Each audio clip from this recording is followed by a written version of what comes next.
Story 1. I was already holding the phone when the call came in again. The name on the screen had not changed. Mira, the same name that had been written on a headstone 3 years earlier. For a few seconds, I just stared at the glowing letters in the dark room while the phone kept vibrating in my hand. The apartment was quiet. The dog beside the bed lifted his head and looked toward the hallway as if he had heard something I could not. The call kept ringing.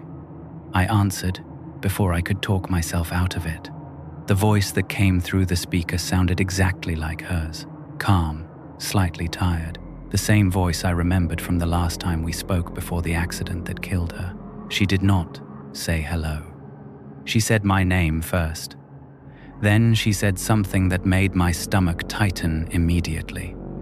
She told me I needed to leave the building right now. I asked her what she meant. For a moment, there was silence on the line, and in that silence, I thought I heard something behind her, breathing, slow and uneven. When she spoke again, her voice was lower. She told me the infection had started earlier than anyone expected, and that people inside my building were already changing. I almost laughed, because none of that made sense. The news had been talking about outbreaks in other places, but nothing had reached our city yet. At least that was what everyone believed. I told her that was impossible. She did not argue. Instead, she asked me one question. She asked if the hallway outside my apartment was quiet. I looked toward the door. The dog was standing now, staring directly at it with his ears stiff and his body tense. I said yes. Too quiet. She told me to listen carefully. I held my breath and focused on the other side of the door. At first, there was nothing. Then I heard something faint. A slow, dragging sound moving along the hallway floor. It stopped right outside my door. The dog began to growl. Mira spoke again before I could say anything. She told me not to open the door under any circumstances. She said the first stage always looked like someone asking for help. I asked her how she knew that. The line filled with another long silence before she answered. She said she had already seen it happen where she was. That was when a weak voice came through the hallway. A man's voice. He sounded injured. He said he needed help. He said someone had attacked him downstairs. The dog's growl deepened into something louder. The man outside knocked on the door. Slow, careful knocks. Not desperate like someone bleeding in the hallway should sound. Mira whispered through the phone that I should look through the peephole, but not open the door. I moved slowly toward the entrance, while the man outside kept talking. He said he could barely stand. He said he thought he was dying. I reached the door and looked through the peephole. The man standing there looked like he had been in a fight. Blood covered the side of his shirt, and his head hung forward as if he could barely keep it upright. For a second, I almost unlocked the door. Then he lifted his face and looked directly into the peephole as if he knew I was watching him. His eyes did not look injured. They looked empty. I stepped back from the door. Mira asked me what I saw. I told her the man looked wrong. That was when something slammed against the wall farther down the hallway. Another voice cried out in pain. The man outside my door turned his head slowly toward the sound. Then he did something that made the dog start barking. The man stopped pretending to be weak. His posture straightened instantly. He walked toward the end of the hallway with slow, steady steps, like nothing was wrong with him at all. I heard another scream from around the corner, followed by the sound of something heavy hitting the floor. Mira told me the same thing had happened everywhere else. The infected tried to get close first. They acted hurt. They acted confused. Then they attacked. I asked her how long I had before it spread through the building. She said not long, maybe minutes. I grabbed my backpack from the chair and clipped the dog's leash onto his collar while she stayed on the phone. She told me to avoid the hallway and use the emergency stairwell at the far end. I cracked the door open just enough to check outside. The hallway looked empty now, but the silence felt different, heavier, like something was waiting just out of sight. I moved quickly down the corridor with the dog beside me, while Mira kept talking through the phone. Halfway to the stairwell, we heard the first pounding on another apartment door. Someone inside screamed. The pounding became louder. Wood splintered. The dog pulled forward, trying to run. I forced myself to keep moving until we reached the metal stairwell door. I shoved it open and rushed down the concrete steps, 2 at a time. The building's emergency lights flickered weakly as we reached the ground floor.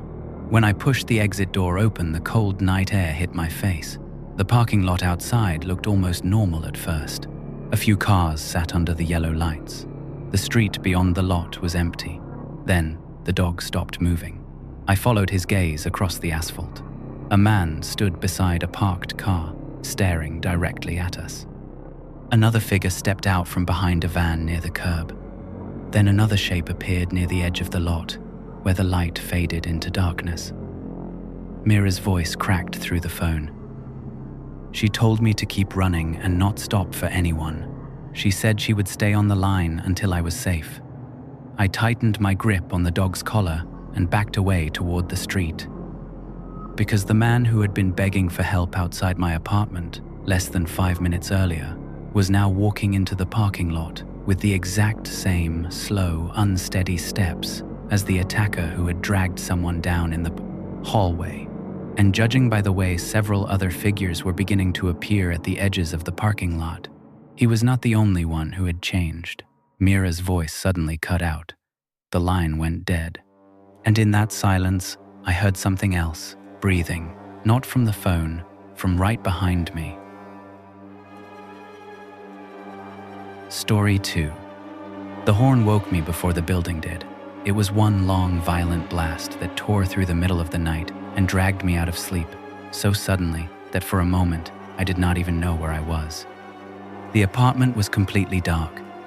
The only light in the room came from the weak yellow glow of a street lamp outside, filtering through the curtains. My dog Flint lifted his head from the floor beside the bed and stared toward the window with the same rigid stillness animals have when they hear something strange before people do. The horn sounded again, louder this time. Not a quick, impatient tap like someone asking a neighbor to move a car, but something steady and ugly. Like a hand had fallen onto the steering wheel and could not lift back off. I sat up slowly and listened. The street outside my building was always dead at that hour. No traffic, no voices, no movement. Just darkness and the sound of that horn. Flint stood now, ears raised, body tense, staring toward the glass as if something outside had his full attention. I got out of bed and crossed the room, pulling the curtain aside only enough to see the street below. A dark sedan sat parked crooked across the road with its headlights still on. The driver's door was hanging open. The horn kept blaring, throwing that same awful sound against the empty buildings around it. I could not see anyone in the seat. I could not see anyone in the street.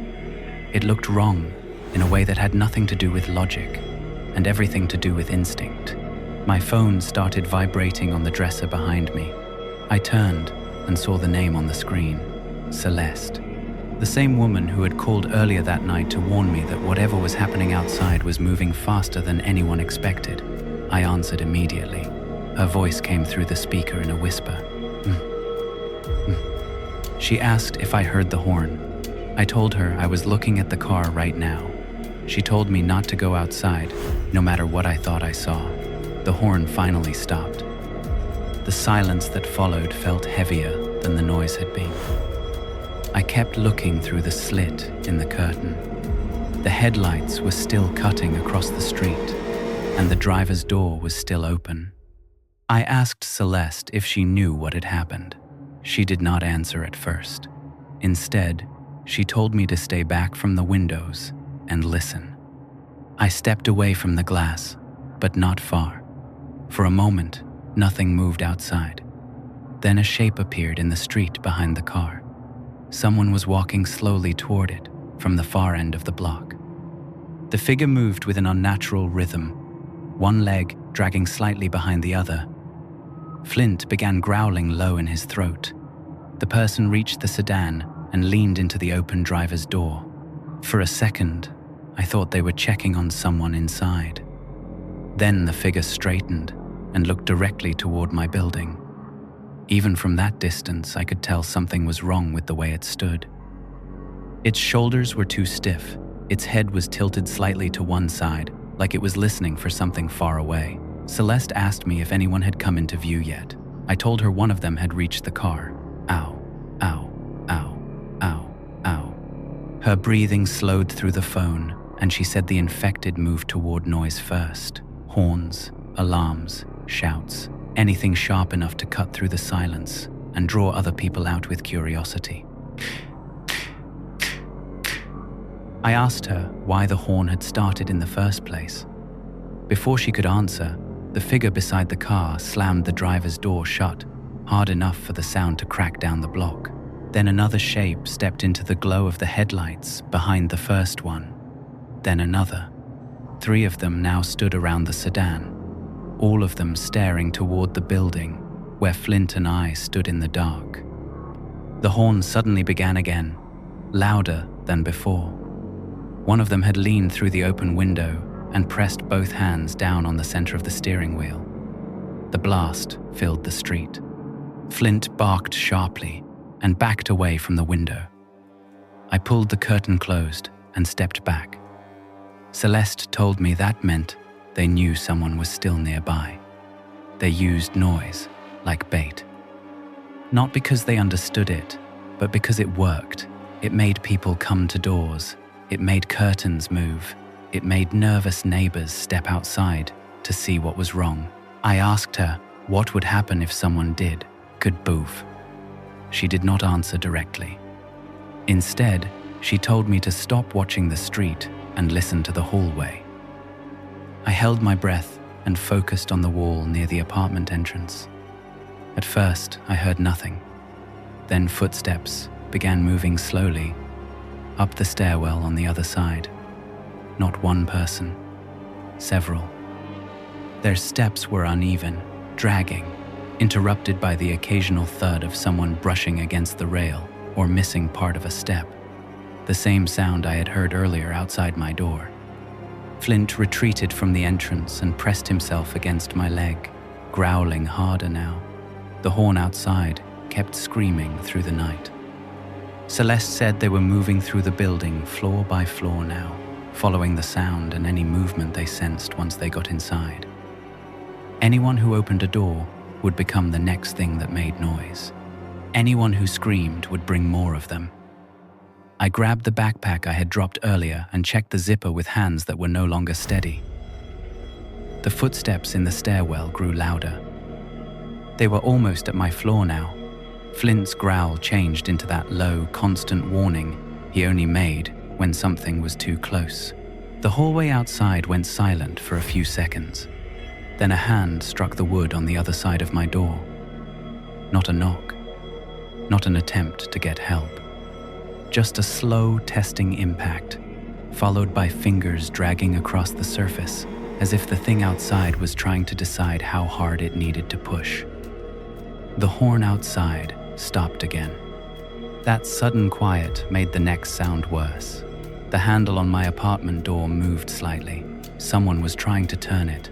I stood frozen with my eyes on the metal latch, while Flint stayed perfectly still beside me. The handle stopped moving after a few seconds. Then, the footsteps drifted farther down the hallway toward the next apartment. Celeste whispered through the phone that the noise outside had done exactly what it was meant to do. It brought them here. I asked her if they would keep moving floor to floor until every door had been tested. She said yes, unless something louder pulled them back outside first. As if the street had heard her, the horn began blaring again. It was even more violent now, desperate and sustained.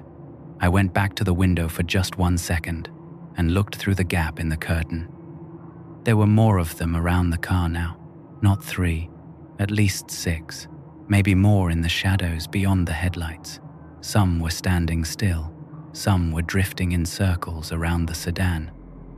One had both hands against the hood, as if feeling the metal. Another kept turning its head slowly from side to side. Then I saw something that made the skin between my shoulders go cold. There was someone inside the sedan, after all. A figure slumped over the steering wheel, not moving. The horn was not being pressed by accident. The one in the driver's seat was pinned forward against it, either dead or almost dead, and the things outside had figured out that the sound kept drawing more people out into the open. I stepped back from the curtain and asked Celeste if the infected remembered places, routes, buildings. She said not the way healthy people do, but they remembered patterns, doors, movement, repetition, enough to keep returning to places where something had reacted once before. I looked toward my apartment door and felt that sentence settle into me with a weight I did not want. If anyone inside the building had answered that horn, even just once, then this place was already marked. The stairwell creaked again. More of them were coming up, not from below this time. From higher up, as if something on the top floors had made noise too. Somewhere down the hall, a woman screamed, one short, broken scream before it was cut off. Flint jumped and barked once. I dropped to one knee and wrapped a hand around his collar, whispering for him to stay quiet.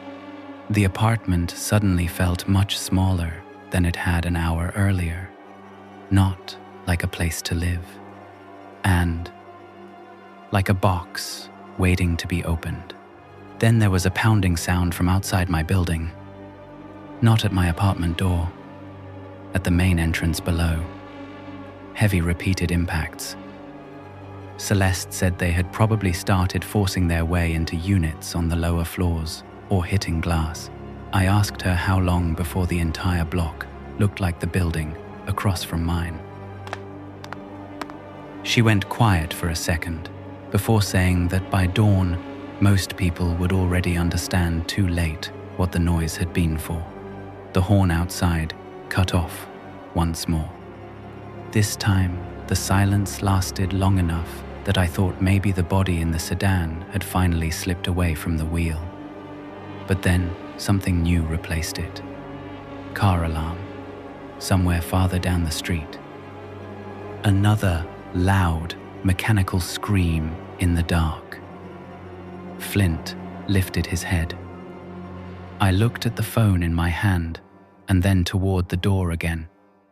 Celeste did not have to explain it.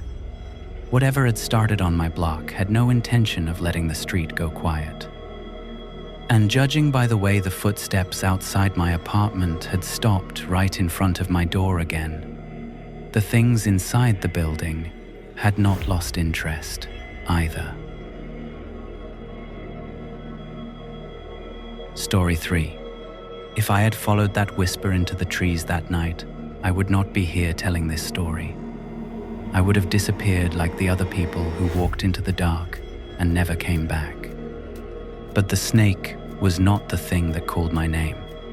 Something else was waiting there. The voice woke me before the phone did. At first, I thought someone was standing outside my house, calling for me through the window. The room was completely dark, and for a few seconds I lay still, trying to understand what had pulled me out of sleep so suddenly.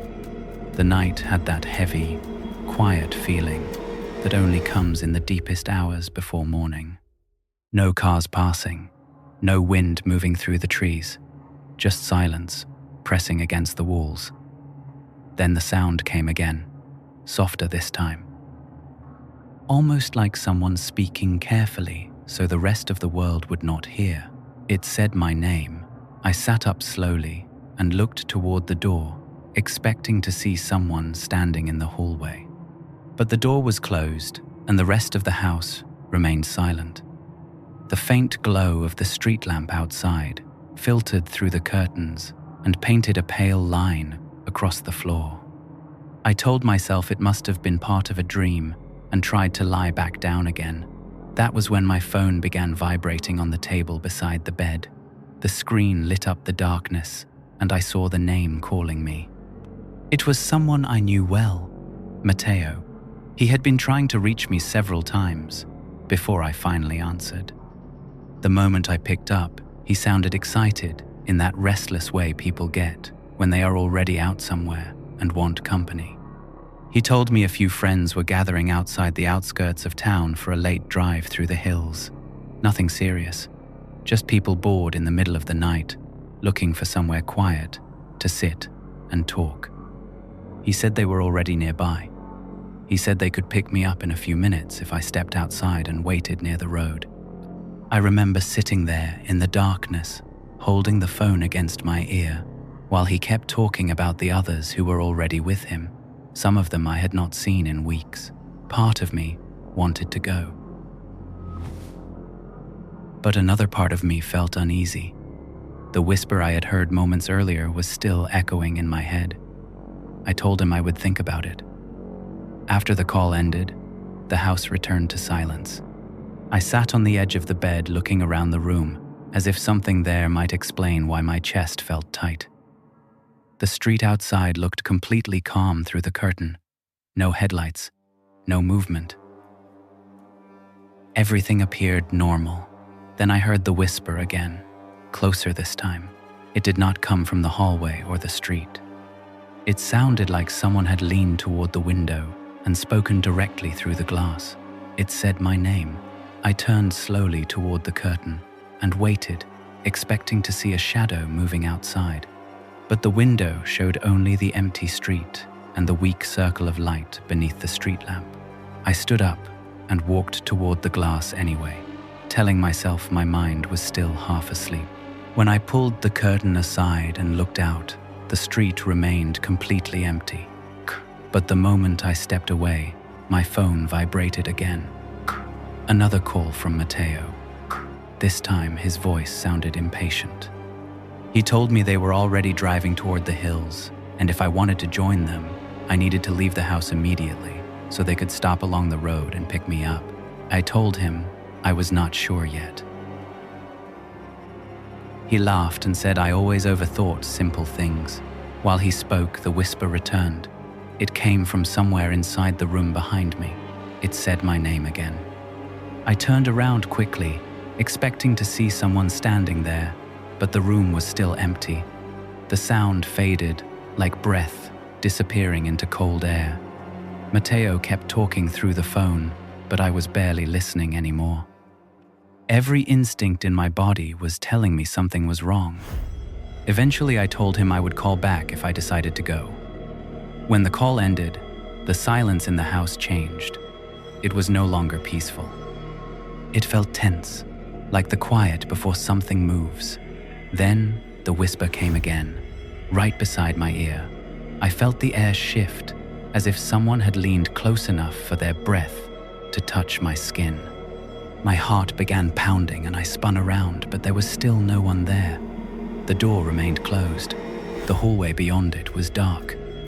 That was the moment I decided to step outside, not to meet my friends, just to clear my head.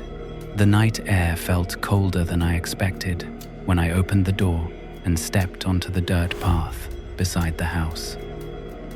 The sky was hidden behind thick clouds, and the trees around the property swayed slowly in the wind. I stood there, breathing slowly, trying to convince myself that I had imagined everything. Then, the whisper came again. From the tree line behind the house, it said my name once more. The sound was faint, but clear enough that I knew exactly where it came from. Something in the darkness between the trees had called to me. Against my better judgment, I walked a few steps toward the edge of the yard, straining my eyes to see if someone was standing there. For a moment, I thought I saw movement in the grass. I stepped closer. The whisper came again, and something struck my leg. The pain was instant and sharp. I looked down just in time to see a thick snake coiled near my ankle before it slid back into the brush. The burning sensation spread quickly through my leg, and panic flooded my thoughts. I stumbled backward toward the house, trying to remember anything I had ever heard about venomous bites. The whisper did not return. The night became silent again. I wrapped a belt tightly above the wound and ran toward the road, hoping someone might pass by. Eventually, a driver stopped and helped get me to a hospital several miles away. The doctors told me the snake had been highly venomous, and if I had waited much longer, the venom might have reached my heart. They asked why I had been outside in the middle of the night. I told them the truth. Something had called my name from the darkness, and I had followed it. The doctor stared at me for a moment before writing something in my file. He said, I was lucky. The snake had missed my artery by less than the width of a finger. 3 days later, I returned to the place where it had happened. The grass was still crushed where I had fallen, but something else caught my attention. There were no snake tracks in the dirt, only footprints. Human footprints leading directly out of the tree line toward the spot where I had been standing. Later that week, Matteo told me something else about that same night. After I refused to join them, their car broke down on the road outside the hills. They were stranded there for hours until someone eventually found them. But there had also been an accident farther along the same road. If I had stepped outside when he first called, I would have been with them when it happened. So the whisper may have saved me from that crash. But it also led me straight to the snake. Even now, years later, I still wake up sometimes with the feeling that someone is standing beside my bed. And once in a while, when the house becomes completely silent, I hear it again.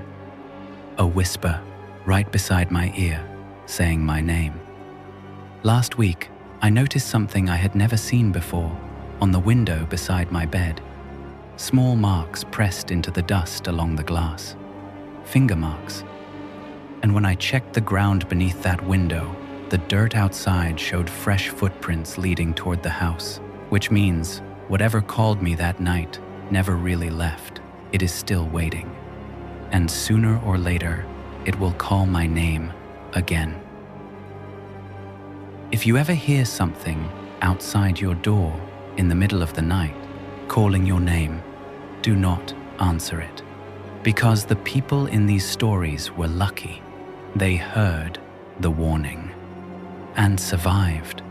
Many others opened the door and were never seen again.